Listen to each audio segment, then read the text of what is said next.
السلام علیکم ورحمۃ اللہ وبرکاتہ۔ میرے پیارے بچوں، کیسے ہیں آپ؟ مجھے امید ہے کہ آپ اپنے رمضان کو خوب انجوائے کر رہے ہیں۔ آپ روزے بھی رکھ رہے ہیں، اپنے نیک کام بھی کر رہے ہیں، اچھے اچھے کام بھی کر رہے ہیں، نمازیں بھی پڑھ رہے ہیں۔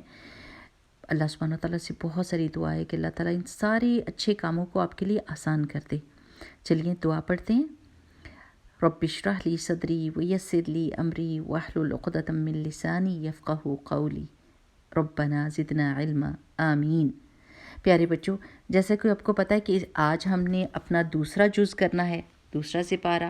اس میں سے ایک آیت ہی ہم چنیں گے اور اس کو سنیں گے، اس پر غور و فکر کریں گے، سوچیں گے کہ یہ آیت کس چیز کے بارے میں ہے۔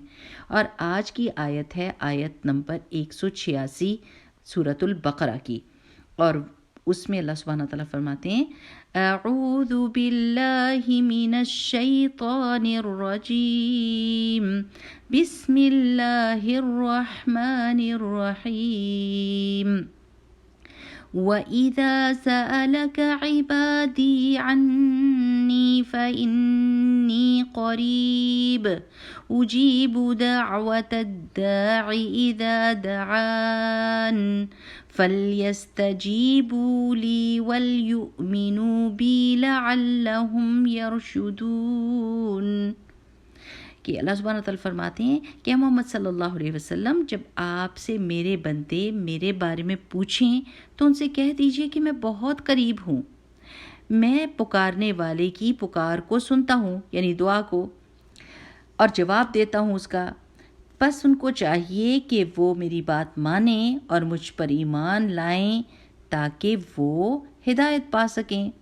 پیارے بچوں، یہ آیت سب ان لوگوں کے لیے ہے جو اللہ سبحانہ وتعالیٰ کو پکارتے ہیں۔ ان کو پتہ ہونا چاہیے کہ اللہ سبحانہ وتعالیٰ سن رہا ہے اور مان رہا ہے۔ اللہ سبحانہ وتعالیٰ ساری دنیا کے لوگوں کی دعائیں سن سکتا ہے۔ وہ ایک ہی وقت میں سب لوگوں کی دعا سن سکتا ہے، کیونکہ اللہ سبحانہ وتعالیٰ کے پاس ہر طرح کی طاقت ہے اور وہ ہمارا پیدا کرنے والا ہے۔ ہم تو اللہ سبحانہ تعالیٰ کی طاقت کو سمجھ ہی نہیں سکتے کہ وہ کتنی زیادہ بڑی ہے۔ ہم ایک وقت میں 2 لوگ بول رہے ہوں تو ہم کہتے ہیں ہمیں سمجھ نہیں آ رہی، مگر اللہ سبحانہ تعالیٰ ایک ہی وقت میں بہت سارے لوگوں کی دعائیں سنتا بھی ہے اور مانتا بھی ہے۔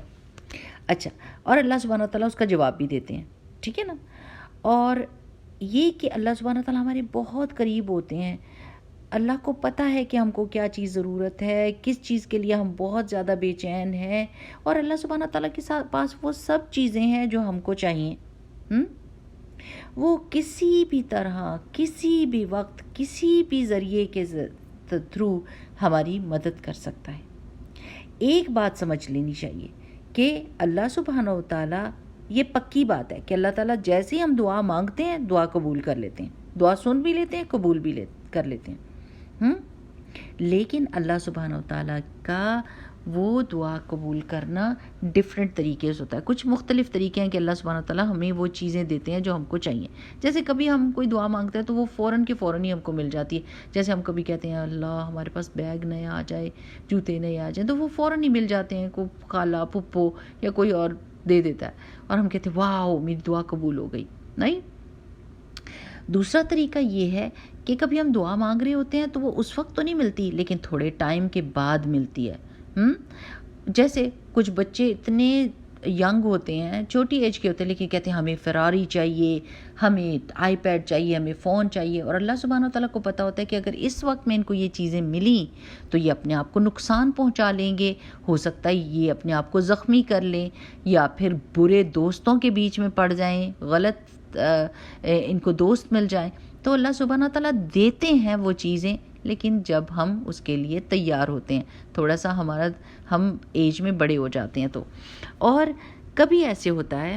اچھا جی، اور تیسرا طریقہ دعا کی قبولیت کا یہ ہے کہ اللہ سبحانہ تعالیٰ وہ جو چیزیں ہم مانگ رہے ہوتے ہیں نا، اس سے بھی اچھی چیزیں ہم کو دے دیتے ہیں بدل کے، اور یا پھر اللہ سبحانہ وتعالیٰ اس دعا کے بدلے میں ہماری زندگی میں کوئی مشکل آنی ہوتی ہے اس کو ہٹا دیتے ہیں، اور یا پھر وہ جو دعا ہم نے مانگی ہے وہ پوری زندگی ہمیں اگر مل جائے تو ہم خراب ہو جائیں، ہماری زندگی خراب ہو جائے، تو اللہ سبحانہ تعالیٰ قیامت کے دن اتنا اجر دے گا اور اتنا بڑا ثواب دے گا اس کا کہ لوگ کہیں گے کہ اوئے کاش ہماری کوئی دعا دنیا میں قبول ہی نہ ہوئی ہوتی اور آج قیامت کے دن ہم کو سارا ثواب ملتا۔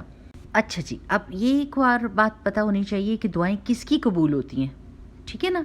وہ لوگ جو اللہ سبحانہ وتعالیٰ کی باتیں مانتے ہیں، جو اچھے لوگ ہوتے ہیں، جو نیک کام کرتے ہیں، ان کی دعائیں قبول ہوتی ہیں۔ جیسے نماز کا وقت ہے تو نماز پڑھ رہے ہیں، روزہ رکھنے کا وقت ہے تو روزہ رکھ رہے ہیں، سچ بولنے کا وقت ہے تو سچ بول رہے ہیں، کسی کو مدد چاہیے تو اس کی مدد کر رہے ہیں۔ اللہ سبحانہ وتعالیٰ کو اچھے کام کرنے والوں سے محبت ہے اور وہ ان کی دعائیں قبول کرتا ہے۔ تو پیارے بچوں، اگر آپ کو یہ دل چاہتا ہے نا کہ آپ کی دعائیں قبول ہوں تو اچھے سے کام کرنے لگ جائیں، ٹھیک ہے؟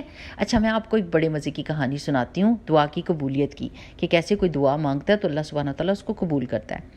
یہ سچا واقعہ ہے کہ ایک عورت عرب میں رہتی تھی اور وہ روزہ افطار کرنے سے پہلے اپنے بچوں کو اکٹھا کرتی اور کہتی چلو سارے مل کے دعا کرتے ہیں کہ اللہ تعالیٰ ہم کو گھر دے دے اور گھر کے سامنے ایک دریا بھی ہو۔ اب یہ کہ ان لوگوں کے پاس تو گھر خریدنے کے لیے پیسے ہی کوئی نہیں تھے، لیکن یہ روزانہ رمضان کے مہینے میں روزہ افطار کرنے سے پہلے اپنے بچوں کے ساتھ مل کر یہ دعا مانگتی۔ تو ان کے جو شوہر تھے انہوں نے کہا کہ آپ کا دماغ درست ہے، ہمارے پاس تو پیسے ہی نہیں ہے گھر خریدنے کے لیے اور آپ بچوں کے سامنے بیٹھ کے ایسے دعا کر رہی ہیں، اور ساتھ میں ہم عرب میں رہتے ہیں، یہاں دریا کوئی نہیں ہے۔ تو اس عورت نے کہا میں اللہ تعالیٰ سے بات کر رہی ہوں اور میرے بچے بھی اللہ تعالیٰ سے بات کر رہے ہیں اور اللہ سبحانہ تعالیٰ سب کچھ کر سکتے ہیں، ہم نے دعا مانگنی ہی مانگنی ہے۔ اب وہ کیا کیا، سارے رمضان انہوں نے بیٹھ کے دعائیں مانگی یہی والی، اور کیا ہوا کہ عید کا دن آ گیا۔ عید کے دن وہ آدمی جو تھا وہ گیا اور نماز پڑھنے کے لیے، اور جب وہ باہر نکلا تو ایک امیر سے آدمی باہر کھڑے تھے، شیخ، انہوں نے کہا ادھر آئیے بھائی۔ تو انہوں نے کہا جی کیا بات ہے؟ انہوں نے کہا کہ میں نے اللہ تعالیٰ سے وعدہ کیا تھا کہ عید کے دن میں کسی کو میرے پاس 2 گھر ہیں تو میں نے ایک گھر کسی کو تحفہ دینا ہے۔ یہ آدمی ایک دم گھبرا گیا، انہوں نے کہا میرے پاس تو پیسے نہیں ہیں کہ میں آپ کو اس گھر کے پیسے چکاؤں۔ تو انہوں نے کہا کہ پیسے کی تو ضرورت ہی نہیں، میں تو آپ کو تحفہ دے رہا ہوں، اور میں نے یہ کہا تھا کہ جو مسجد سے سب سے پہلے نکلے گا میں اس کو وہ تحفہ دوں گا، اور آپ سب سے پہلے نکلیں، چلیے آئیے۔ وہ لے کے گیا آدمی امیر، اور اس کو جا کے گھر کے پیپرز بنا کے اس کے ہاتھ میں دیے، اور یہ جب گھر میں واپس آئے تو حیران ہو کے اپنی بیوی سے کہتے تمہاری دعا قبول ہو گئی، اللہ سبحانہ تعالیٰ نے ہم کو گھر دے دیا بغیر پیسوں کے۔ انہوں نے کہا سبحان اللہ، تکبیر، اللہ اکبر۔ پر عورت نے کہا پر دریا کدھر ہے؟ تو آدمی نے کہا اف، اب اللہ تعالیٰ نے گھر دے دیا، اب آپ دریا کیسے مانگتی ہو؟ انہوں نے کہا نہیں، اللہ سبحانہ تعالیٰ نے تو پوری دعا قبول کرنی ہے، یہ آدھی دعا اللہ تعالیٰ نے کیوں قبول کی؟ مجھے تو کسی شیخ کے پاس لے کر جائیے، میں پوچھوں گی ان سے کہ میری دعا آدھی کیوں پوری ہوئی ہے۔ تو یہ امام صاحب کے پاس گئے اور انہوں نے پوچھا کہ میری یہ دعا تھی کہ اللہ تعالیٰ گھر دے اور گھر کے سامنے دریا دے، لیکن اللہ تعالیٰ نے میری آدھی دعا سنی کہ گھر مل گیا لیکن دریا نہیں ملا۔ تو امام صاحب نے کہا پر آپ کے گھر کے سامنے ہے کیا؟ تو انہوں نے کہا مسجد۔ تو انہوں نے کہا سبحان اللہ، یہی تو وہ دریا ہے۔ پھر انہوں نے حدیث سنائی کہ جیسے رسول اللہ صلی اللہ علیہ وسلم نے اپنے صحابہ سے کہا تھا کہ اگر کسی کے گھر کے سامنے ایک دریا ہو اور وہ 5 وقت اس میں ڈبکی لگائے تو کیا اس کے جسم کے اوپر کوئی میل کچیل رہے گا؟ تو صحابہ نے کہا نہیں یا رسول اللہ، اتنی دفعہ نہا کے کیسے کوئی گندگی رہ سکتی ہے اس کے اوپر؟ تو رسول اللہ صلی اللہ علیہ وسلم نے فرمایا تھا کہ مسجد میں 5 وقت کی نماز پڑھنا ہی ایسا ہی ہے کہ انسان دریا میں جیسے ڈبکی لگاتا ہے۔ تو امام صاحب نے کہا کہ مسجد ہی وہ دریا ہے جو آپ نے مانگا تھا، تو آپ کی تو دعا مکمل قبول ہوئی۔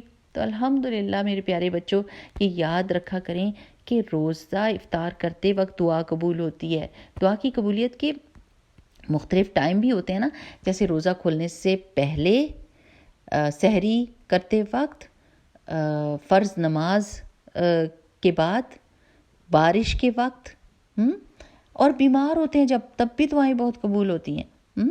تو آپ دھیان رکھیں کہ ان ٹائمز میں آپ دعا مانگیں اور پکا یقین رکھیں کہ اللہ سبحانہ تعالیٰ ضرور آپ کی دعا سنے گا، اور یہ کہ اچھے کام بھی کرتے رہیں۔ ٹھیک ہے میرے پیارے بچوں، چلیں ایک دعا سیکھ لیتے ہیں جو اللہ تعالیٰ کی مدد مانگنے کے لیے ہم پڑھ سکتے ہیں۔ یا حیو یا قیوم برحمتک استغیث، یا حیو یا قیوم برحمتک استغیث، یا حیو یا قیوم برحمتک استغیث۔ اے ہمیشہ زندہ رہنے والے، اے ہمیشہ قائم رہنے والے اللہ سبحانہ وتعالی، میری مدد کیجیے۔ چلیں یہ دعا یاد کر لیں، اور جب کبھی آپ کو ڈر لگ رہا ہو، آپ کو کوئی چیز چاہیے ہو، آپ مصیبت میں ہو، آپ کو بس کوئی بھی ضرورت ہو، تو اللہ سبحانہ و تعالیٰ سے بات کیجئے سب سے پہلے، اور پھر کسی دوسرے سے بات کیجئے، ٹھیک ہے میرے پیارے بچوں؟ چلیے اللہ تعالیٰ کے حوالے السلام علیکم ورحمۃ اللہ وبرکاتہ۔ سبحانک اللہم و بحمدک، نشہد ان لا الہ الا انت، نستغفرک و نتوب الیک۔ السلام علیکم ورحمۃ اللہ۔